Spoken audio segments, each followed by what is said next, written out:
সম্মানিত উপস্থিতিবৃন্দ,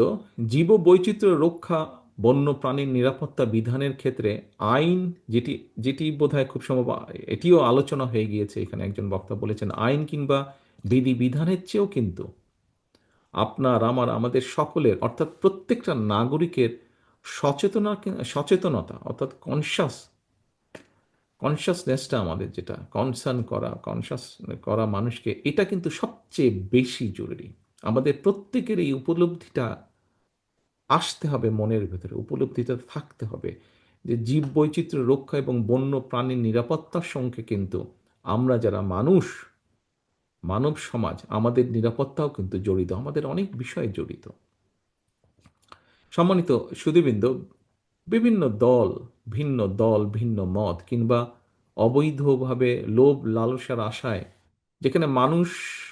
মানুষের প্রতি মমত্ববোধের একটা অভাব প্রকট হয়ে উঠছে,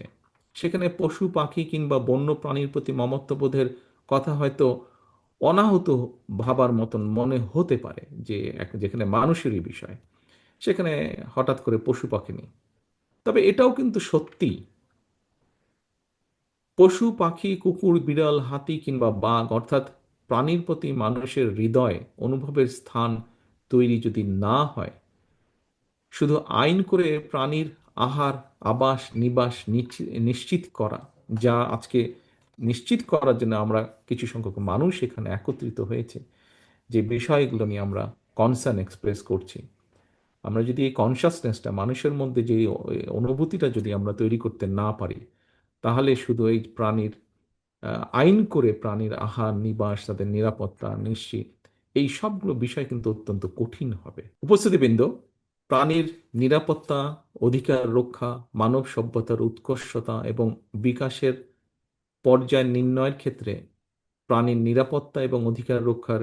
বিষয়টি নির্ণায়ক ভূমিকা পালন করতে পারে। আমি মনে করি প্রাণী অধিকারের যে বিষয়টি শুধুমাত্র প্রাণীদের প্রতি মানবিক দায়িত্বই নয়, বরং জীব বৈচিত্র্যের সংরক্ষণ, বাস্তুতান্ত্রিক ভারসাম্য রক্ষা এবং মানব জাতির নিজেদের সুস্থ এবং টেকসই ভবিষ্যৎ নিশ্চিত করাও কিন্তু অত্যাবশ্যক। মানুষ যখন প্রাণীদের প্রতি সহানুভূতিশীল হয়, প্রাণীদের নিরাপদ আবাসস্থল নিশ্চিত করে, তখন এটা মানব সমাজের পরিপক্কতা এবং উন্নত নৈতিকতারই কিন্তু প্রতিফলন ঘটায়। সুতরাং মানুষ তার নিজের প্রয়োজনেই প্রাণীদের বাঁচিয়ে রাখা দরকার, প্রাণীদের আবাস অক্ষত রাখা দরকার।